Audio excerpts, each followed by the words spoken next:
Shalom, salam berkat dari kami untuk pendengar sekalian. Saat ini pendengar akan diberkati dengan program Hari Ini Harinya Tuhan bagian yang ke-8. Sebuah program rohani tentang doktrin Alkitab yang menolong kita untuk semakin tertanam dalam kebenaran firman dan bertumbuh dalam kemuliaan. Bersama hambanya, Pendeta Gilbert Lumwendong, STH. Banyak orang merasa doktrin Alkitab sebagai sesuatu yang membingungkan. Tetapi tahukah saudara bahwa doktrin Alkitab intinya adalah memahami Alkitab dengan benar, dengan pemahaman yang sistematis, sehingga kita terus dapat tertanam di dalam kebenaran firman, sehingga kita terus bertumbuh di dalam kemuliaan Allah. Buka hati saudara sekalian untuk menerima berkat-berkat firman-Nya hari ini. Dunia di mana kita hidup hari-hari ini dapat juga disebut sebagai dunia berteriak. Kenapa saya katakan dunia berteriak? Karena hari-hari ini kita lihat banyak orang berteriak. Suami istri dalam menyelesaikan masalah rumah tangga, masing-masing berteriak. Suami berteriak kepada istrinya, istri berteriak kepada suaminya. Orang tua dalam pendidikan anak juga sama, seringkali berteriak. Suami atau ayah berteriak kepada anak-anaknya, ibu berteriak juga kepada anak-anaknya. Dan kalau kita lihat bahkan dalam hubungan antara warga negara dengan pemerintah juga sama, karena merasa suaranya sudah tidak didengar lagi oleh pemerintah, maka warga negara berteriak, protes, demo. Kenapa? Karena merasa kok suara saya tidak lagi terdengar. Di mana-mana kita jumpai orang-orang yang berteriak. Bahkan kalau sudah lihat fenomena musik hari-hari ini juga sama.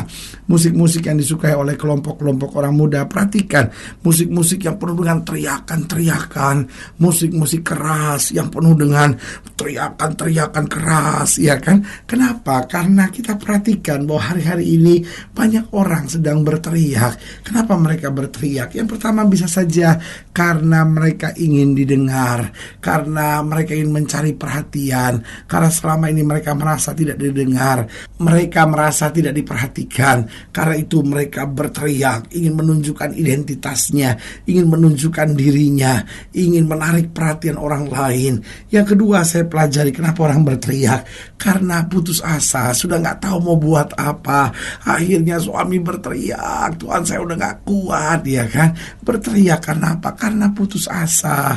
Lalu selanjutnya kenapa orang berteriak? Karena kecewa. Suami berteriak kepada istrinya, istri berteriak sama suaminya, sudah kita bercerai saja. Kenapa? Karena sudah kecewa, gak bisa terima lagi semua perlakuan-perlakuan yang terjadi. Lalu yang selanjutnya, yang keempat, jadi ingat, yang pertama kenapa orang berteriak? Karena tidak didengar. Yang kedua karena putus asa. Yang ketiga karena kecewa. Yang keempat karena marah. Sudah gak bisa lagi mengendalikan diri, gak bisa mengendalikan emosi, lalu marah dengan sejadi-jadinya, dan karena itu berteriak. Lalu yang kelima kenapa orang berteriak? Karena tidak mendapat apa yang diharapkan. Nah, saudaraku yang kasih dalam Tuhan, ketika dia mengharapkan untuk mendapatkan sesuatu, menurut dia, saya udah beritahu anak saya, berarti anak saya harus berbuat yang baik, tapi anaknya tidak berbuat yang baik, dia berteriak, kamu tuh tolol banget sih, gitu ya kan. Nah, saudaraku yang kasih dalam Tuhan, namun masalahnya seringkali kita berteriak salah alamat.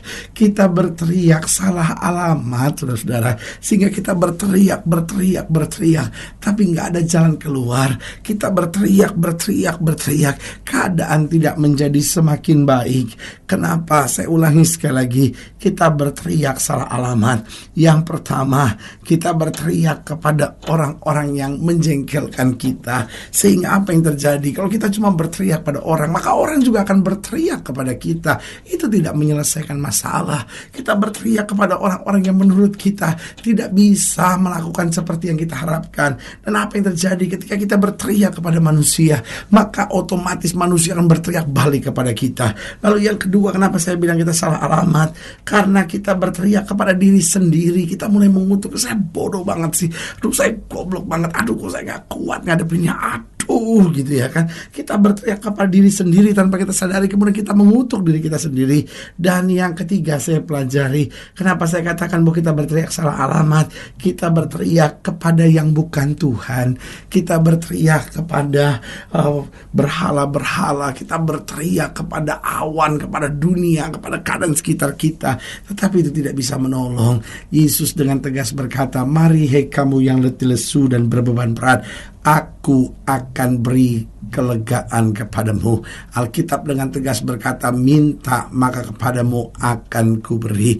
Dengan lain kata, kalau kita berteriak, berseru kepada Tuhan, di dalam Tuhan pasti ada jalan keluar dan pertolongan. Haleluya. Selamat datang dalam program kita hari ini, Harinya Tuhan. Sebuah program rohani yang kembali mengingatkan kepada kita betapa pentingnya kita menjadikan firman Tuhan sebagai dasar keseharian hidup kita. Karena selama kita jadikan firman Tuhan sebagai dasar keseharian hidup kita, maka langkah-langkah ke depan kita penuh dengan kepastian, kemenangan, berkat, mujizat, dan perkara-perkara yang besar. Haleluya. Dan dalam program ini kita memang sedang membahas tentang berteriak dengan keras. Saudaraku yang kasih dalam Tuhan, sudah saatnya kita belajar mengendalikan diri. Jangan berteriak. Dan kalaupun kita harus berteriak, biarlah kita berteriak pada alamat yang tepat. Yesus Kristus Tuhan yang bukan hanya mau mendengar jeritan kita, tetapi peduli dengan tetesan air mata kita. Haleluya. Nah, pembahasan kita dalam program ini dengan membahas tema berteriak dengan keras, kita mau lihat dalam Mika pasal 4. Mika pasal 4 ayat yang ke-9 dan ayatnya yang ke-10. Mika pasal 4 ayat 9-10, demikian firman Tuhan. Maka sekarang mengapa engkau berteriak dengan keras? Tiadakah raja di tengah-tengahmu? Atau sudah binasakah penasihatmu, sehingga engkau disergap kesakitan seperti perempuan yang melahirkan? Menggeliatlah dan mengadulah, hai putri Sion, seperti perempuan yang melahirkan. Sebab sekarang terpaksa engkau keluar dari kota dan tinggal di padang. Terpaksa engkau berjalan sampai Babel. Di sanalah engkau akan dilepaskan. Di sanalah engkau akan ditebus oleh Tuhan dari tangan musuhmu. Saudaraku yang kekasih dalam Tuhan, Alkitab di sini sedang berbicara tentang Tuhan menasihatkan umatnya dan berkata, selama ini kamu berteriak dan tidak ada pertolongan. Tetapi kenapa kamu masih tetap berteriak kepada hal-hal daging dan duniawi? Kenapa kamu masih mau mengandalkan kekuatanmu sendiri yang akhirnya sudah tidak bisa lagi engkau andalkan? Tetapi kalau saja engkau mau berteriak kepada Tuhan, maka Tuhan akan mendatangkan penebus bagimu yang akan melepaskan engkau dari segala tangan musuhmu. Nah, saudaraku yang kasih dalam Tuhan, dari sini kita bisa melihat sebetulnya bahwa Tuhan merencanakan hidup kita tanpa berteriak dengan keras. Tuhan merencanakan hidup kita yang penuh dengan tertawa dan sorak-sorai. Lalu pertanyaannya, bagaimana hidup kita bisa penuh dengan tertawa dan sorak-sorai? Yang pertama saya pelajari, hidup kita akan penuh dengan tertawa dan sorak-sorai jika kita mentaati hukum-hukum Tuhan dengan sungguh-sungguh. Saudaraku yang kasih dalam Tuhan, tidak sulit hidup yang penuh dengan tertawa dan sorak-sorai. Maksud saya hidup penuh tertawa dan sorak-sorai bukan berarti hidup kita nggak ada kekurangan sama sekali, bukan berarti hidup kita nggak akan ada masalah sama sekali, bukan berarti kita tinggal di rumah yang mewah besar dan semua yang kita harapkan akan terjadi, bukan itu. Tetapi yang saya mau jelaskan adalah hidup yang penuh tertawa dan sorak-sorai artinya di tengah masalah kita tidak panik, di tengah persoalan kita tahu ada jalan keluar, di tengah masa-masa yang sukar kita mengalami mujizat dan kemenangan yang Tuhan sediakan. Itu yang saya beri nama hidup yang penuh tertawa, hidup yang penuh sorak-sorai. Nah, itu kita dapat yang pertama jika kita mentaati hukum-hukum Tuhan dengan sungguh-sungguh. Karena Alkitab dengan tegas berkata, kalau kita melakukan firman, maka Allah tidak akan mempermalukan kita. Saudaraku yang kekasih dalam Tuhan, kadang-kala persoalan kita ada di gereja, tapi kita cuma catat ayat-ayat yang menguatkan kita, catat ayat-ayat yang kelihatannya membangkitkan iman kita, tetapi sebetulnya kita tidak sungguh-sungguh mentaati hukum-hukum Tuhan. Apa yang Tuhan bilang jangan, lalu itu yang tetap kita buat. Apa yang Tuhan bilang tidak boleh, itu yang tetap kita kerjakan. Saudaraku yang kekasih dalam Tuhan, kalau saja kita mau mentaati hukum-hukum Tuhan dalam hidup kita dengan sungguh-sungguh, maka ada saja berkat, ada saja jaminan, ada saja mujizat yang akan berlaku dalam hidup kita.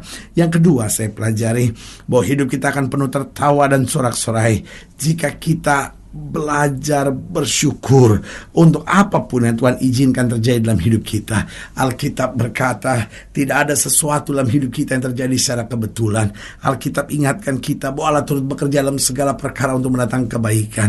Berarti tidak ada sesuatu dalam hidup kita yang dapat terjadi tanpa izin dari Tuhan. Karena itu saudaraku yang kasih dalam Tuhan, kalau Tuhan sudah izinkan pasti untuk kebaikan kita, pasti ada maksud yang indah di balik semuanya. Karena itu kita belajar bersyukur dalam segala perkara, dalam apapun yang Tuhan izinkan. Karena kita tahu di dalam syukur kita ada kekuatan, di dalam syukur kita ada pengenalan akan kehendak Allah yang sempurna. Karena itu saudaraku yang kasih dalam Tuhan, hidup kita akan penuh tertawa dan sorak-sorai jika kita belajar bersyukur untuk apapun yang Tuhan izinkan terjadi dalam hidup kita. Yang ketiga saya pelajari, hidup kita akan penuh tertawa dan sorak-sorai jika kita mau senantiasa berjalan dalam iman.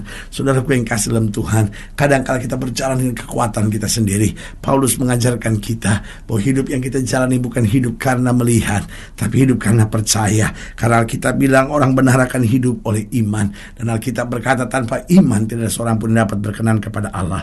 Berarti waktu kita hidup dengan iman, kita akan tertawa dan bersorak-sorai melihat kuasa Tuhan dinyatakan. Haleluya. Dan yang keempat, yang terakhir saya pelajari, hidup kita akan penuh tertawa dan sorak-sorai jika kita selalu berjuang untuk menjauhkan diri dari segala dosa. Kita tahu dosa yang mendatangkan sengsara, kita tahu dosa yang menghancurkan segala sesuatu dalam hidup kita. Tapi kalau kita terus berjuang untuk menjauhkan diri dari segala dosa, maka kita akan berjalan dari kebenaran. Dan kalau kita berjalan dari kebenaran, maka kita dituntun dari kemenangan lepas pada kemenangan, masuk dalam kemuliaan yang kekal. Haleluya.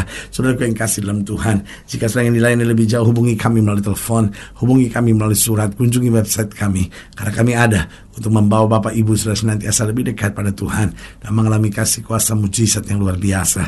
Secara khusus melalui program ini juga saya mau berdoa buat setiap saudara yang sakit, setiap saudara yang berbeban berat, setiap saudara yang membutuhkan mujizat dan kuasa Tuhan, setiap saudara yang didoakan secara khusus boleh taruh tangan kanan saudara di dada dan kita akan berdoa. Mari kita berdoa.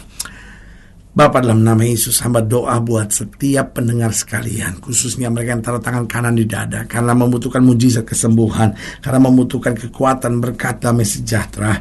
Bahkan hamba berdoa mereka yang mungkin selama ini seringkali berteriak-teriak terhadap istrinya, berteriak-teriak pada suaminya, berteriak-teriak pada anak-anaknya, berteriak-teriak pada orang-orang sekitarnya. Lalu hari ini ubahkan hidup kami, sehingga kami menjadi orang-orang yang tahu tertawa, tahu bersyukur, tahu bersorak-sorai untuk segala apapun yang Tuhan kerjakan. Karena kami tahu Tuhan tidak pernah mempermalukan, Tuhan tidak pernah mengecewakan orang yang berharap kepadanya. Di dalam nama Yesus kami berdoa. Haleluya. Amin. Saudara yang kasih dalam Tuhan, kita sudah berdoa. Ingat, tidak pernah Allah lalai menepati janjinya. Ini saatnya buat kita untuk bangkit, bersemangat, bersuka cita dalam menghadapi segala perkara.